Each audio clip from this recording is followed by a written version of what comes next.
வணக்கம் உறவுகளே. இன்றைக்கு பார்த்தீங்கன்னா இன்றைக்கும் ஒரு அருமையான சமையல் காணொளி ஒன்று தான். இன்றைக்கு என்ன செய்ய போகிறோம் நாங்கள்? இன்றைக்கு வந்து ஒரு இனிப்பான ஒரு ஸ்வீட்டான இனிப்பான்னு சொல்லிக்கொள்ளலாம். கச்சான் டோபி தான் செய்ய போகிறோம். கச்சானில் பலகாரம் செய்கிறது நாங்கள் பேச்சம்பளம் கச்சான் எல்லாம் சேர்த்து பலகாரம் செய்யறாங்க. கச்சான் அல்வா அதோட கச்சானில் கறி கூட வச்சுருக்காங்க. ஆனால் உண்மையிலேயுமே வந்து அந்த கச்சான் டோஃபி வந்து கச்சான் இனிப்புன்னே சொல்லிக்கொள்ளலாம். நல்ல ஒரு சுவையாக இருக்கும். அதைத்தான் நாங்கள் ஈஸியாக செய்து கொள்ளலாம். அதோட கச்சானாலே தெரியுமே எல்லாருக்குமே ஒரு சத்தான ஒரு தானியம் என்று சொல்லணும். நல்ல கொழுப்புள்ள ஒரு பொருள் தான் கச்சான். நாங்கள் அதில் வந்து நல்ல ஒரு டோஃபி ஒன்று செய்து கொள்ளுவோம். அப்படியே தொடர்ந்து காணொலியை பார்ப்போமே.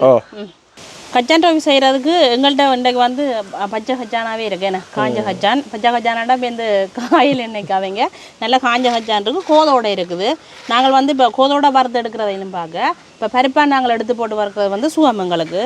அப்போ வந்து நாங்கள் பருப்பாக எடுத்துக்கொள்வோம். நீங்கள் பருப்பாக வாங்கினீங்கன்னா அந்த விலை இல்லை. எங்களோட வீட்டு கச்சானண்டபடியே நாங்கள் கோதோடு எடுத்து கொண்டு வந்து நாங்கள் தென்னம்பூ உழுது தானே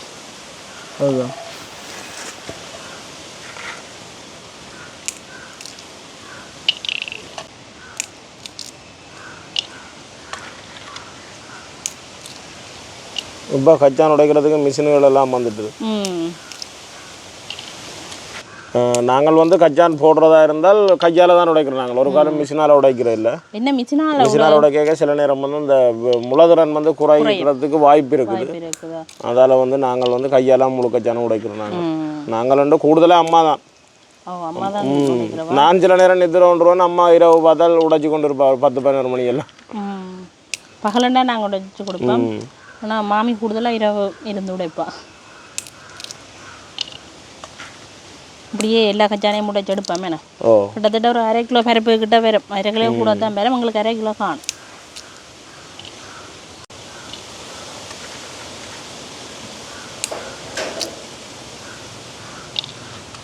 நாங்கள் வந்து 1/2 கிலோ கச்சான் பருப்பு அளவில் உடைச்சி எடுத்துட்டேன்.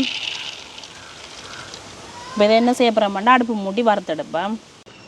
அடுப்பு எரிய தொடங்கிட்டுது. இப்போ நாங்கள் வந்து கச்சானை போடுவோம். அப்படியே நாங்கள் வறுக்க தொடங்குவோம். இது வந்து ஆக கரையக்கூடாது, பருவமாகவே நாங்கள் வறுத்தெடுக்க வேணும். ஏன்டா கோதையெல்லாம் கலடிட்டோம் எல்லாம் அப்போ கருகுமோ. அப்போ கைவிடாமல் தொடர்ச்சியாக நாங்கள் பருவமாக வறுத்தெடுப்போம்.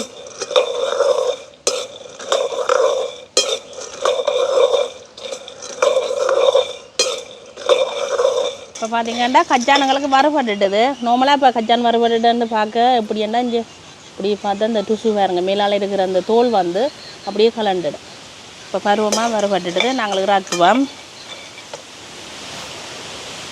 இறக்கி வந்து இப்படியே நாங்கள் ஆற விடுவோம். இப்போ பார்த்தீங்கன்னா கச்சான் கொஞ்சம் மாறிட்டுது எங்களுக்கு. இந்த மேல் தோலை வந்து நாங்கள் இப்படியே கையாலேயே இப்படி கசக்கி விட இப்படி வந்துடும்.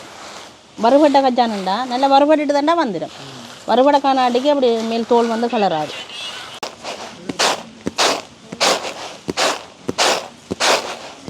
எப்படி அந்த கோதை இல்லாமல் அப்படியே இல்லாமல் போகுது வேறு.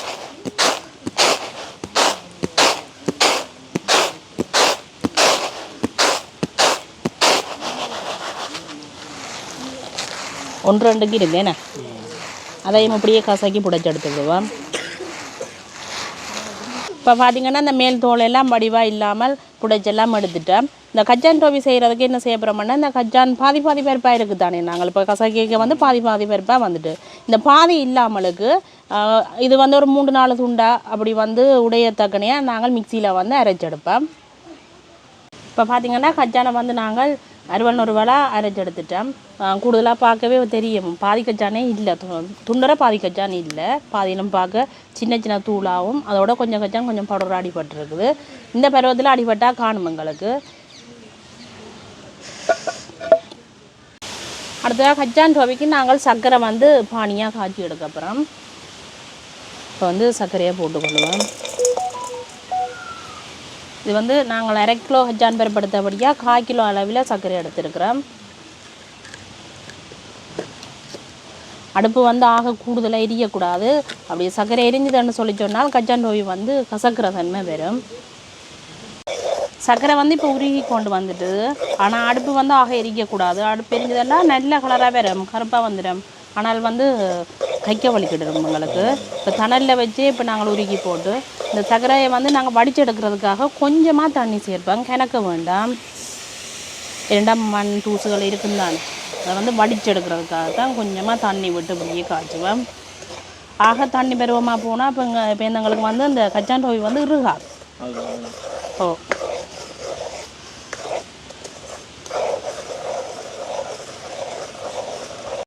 இப்படியே இறக்கி நாங்கள் வடிச்செடுப்போம்.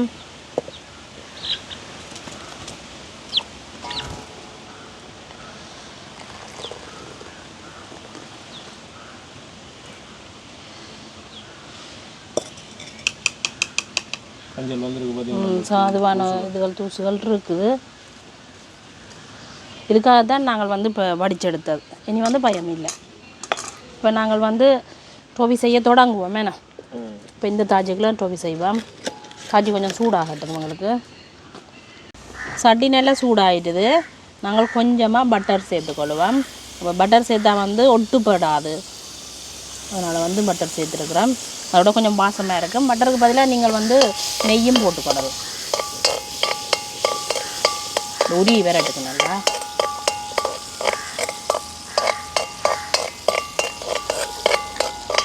அதோட வந்து இந்த பட்டரை வந்து நீங்கள் என்ன செய்யுங்கன்னா, நீங்கள் இப்போ இந்த டொஃபி ஊற்ற போகிற அந்த தட்டுக்கு வந்து நார்மலாக அப்படியே பட்டரை பூசி விட்டால் சரி. அதுக்கு வந்து அந்த ஒட்டுப்படாமல் எங்களுக்கு ஈஸியாக வந்து வெட்டுப்பட்டு கொண்டு வரும். அதுக்காக தான் அதுவும் பூசியிருக்கு. இப்போ என்ன செய்ய போகிறோம்டா, நாங்கள் இறைச்சி வச்சுருக்கிற கச்சாம்பருப்பு அதோட சேர்ப்போம். அதோட வந்து கொஞ்சமாக ஏலக்காய் வந்து இடித்து வச்சுருக்கிறோம், அதையும் போட்டுக்கொள்ளுவோம். இப்போ நல்ல வடிவாக கலந்து விடுவோம். இனி வந்து அடுப்பு வந்து மெல்லிய கனல் இருக்க வேணும்.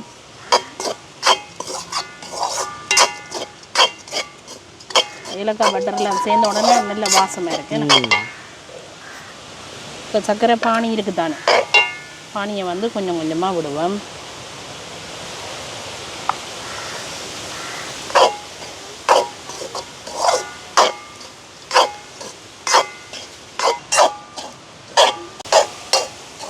எப்படி அப்படியே சுருண்டு கொண்டு வருதுன்னு பாருங்க.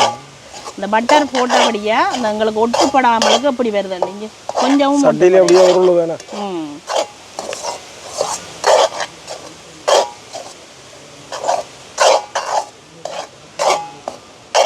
பானி வந்து எல்லா இடமும் நல்லா செய்கிறதக்கனையாக நாங்கள் இப்படியே கிண்டி விட்டால் தான் வெட்டுறதுக்கு வந்து இறுகி இருக்கு.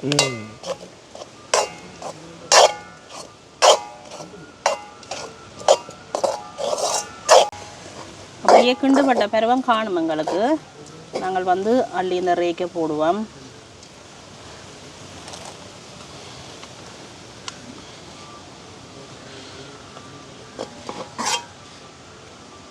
என்னென்றால் ரேக்கை போடுறது காணாது ஊரோட கொஞ்சமாக தான் விரும்போட தானே.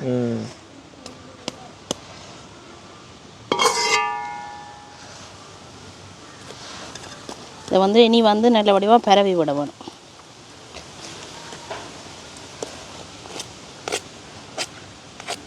இந்த கரண்டின்ற பின்பக்கத்தில் வந்து கொஞ்சமாக நீங்கள் பட்டர் பூசி போட்டு இப்படியே வடிவாக பரவி விடலாம். இதை வந்து உருண்டையெல்லாம் பிடிச்சி எடுத்துக்கொள்ளலாம். இந்த சூட்டோடு பிடிக்க வேணும். அப்போ இப்படி பரவி போட்டு நாங்கள் வட்டி எடுக்கிறது வந்து எங்களுக்கு சுகம். அதான் சூட்டோட பிடிக்க கை சுடும். கை சுடுமோ. இப்போ ஃபுல்லாகவே பாதி பருப்பாக போட்டு நாங்கள் வட்டி எடுத்தோம்.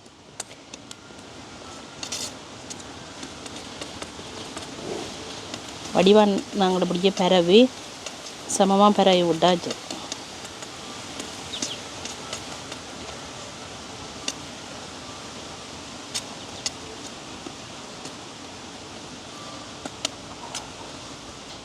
அப்படியா வந்துட்டேண்ணே. இப்போ என்ன செய்யப்படுறோம்னா, நாங்கள் இறுகாக்கு முதல் வந்து கத்திக்கும் வந்து கொஞ்சமாக பட்டர் பூசி போட்டு நாங்கள் அடையாளப்படுத்தி விடுவோம் துண்டுகளாக.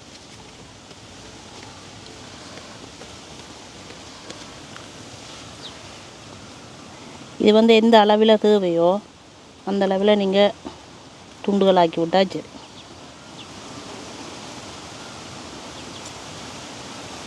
இந்த பாதி பாதி கச்சான் கூடுதலாக இருந்தால் வெட்டுப்படைக்கு எங்களுக்கு வந்து உடையும்.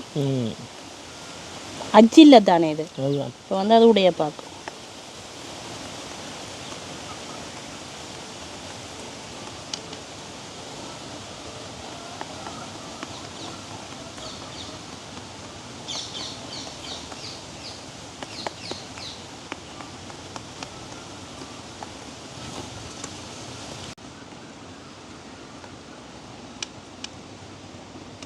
இப்படியே இஞ்சாலையும் துண்டு துண்டுகளாக வட்டி விட்டா சரி. அது இறுகி வேற இதாக வேற நல்ல துண்டுகளாக வேற உடைச்சு எடுக்கலாம்.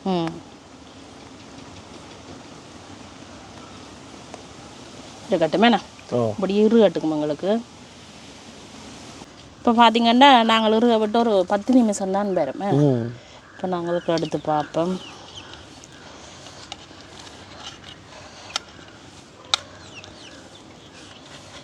ஆனால் என்ன முருகா விடணும், இது பொழுதோட செய்து வச்சுட்டு பிடிக்க எடுத்து சாப்பிட தான் நல்லா இருக்கு.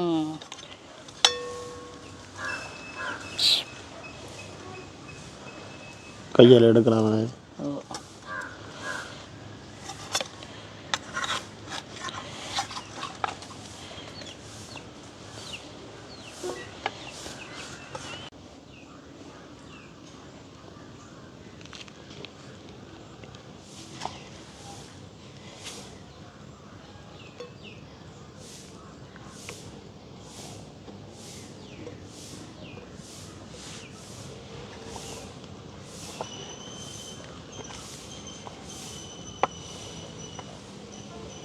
இப்போ நாங்கள் பிளேண்டியோட சாப்பிடுவோம்.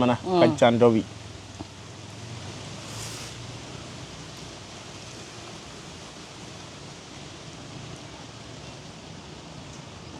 என்ன சின்ன நடக்குதுங்க. இனிப்பு தானே, ஆனால் நல்லா தான் இருக்குண்ணே, நல்ல டேஸ்ட்டாக இருக்குது. ஏலக்காயெல்லாம் போட்டது. அந்த கச்சான் வந்து நல்ல அறுவல் நறுவலாக இருக்கு. மெல்லி சாகடி படுது ஏன்னா அந்த மாதிரி இருக்கு. ஆனால் என்ன உங்களுக்கு உருக வந்து கொஞ்சம் நேரஞ்சல்ல மேனு சொல்லிச்சோன்னா நாங்கள் சக்கரை பானிக்க வந்து கொஞ்சம் தண்ணி சேர்த்து வடிக்கிறதுக்காக கொஞ்சம் தண்ணி சேர்த்து நாங்கள் அப்போ கொஞ்சம் நேரஞ்சண்டு தான் இருக்கும். இப்போ தண்ணி சேர்க்காமலுக்கு அந்த பானிக்கு தானே பானி சரியான திக் தானே, அந்த திக்கில் வந்து டக்குன்னு எறியிடும். இது கொஞ்சம் நேரஞ்சல்ல முருகா. ஆனால் சுவை வந்து உண்மையுமே சூப்பராக இருக்கு.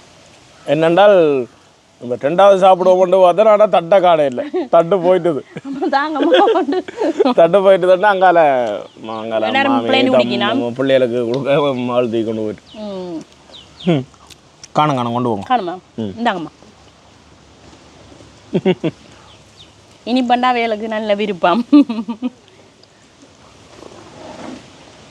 ஆனால் வித்தியாசமான ஒரு நல்ல ஒரு சுவையாக இருக்கும். கச்சான் தானே, கச்சான்டா சொல்லுவா வேணும்.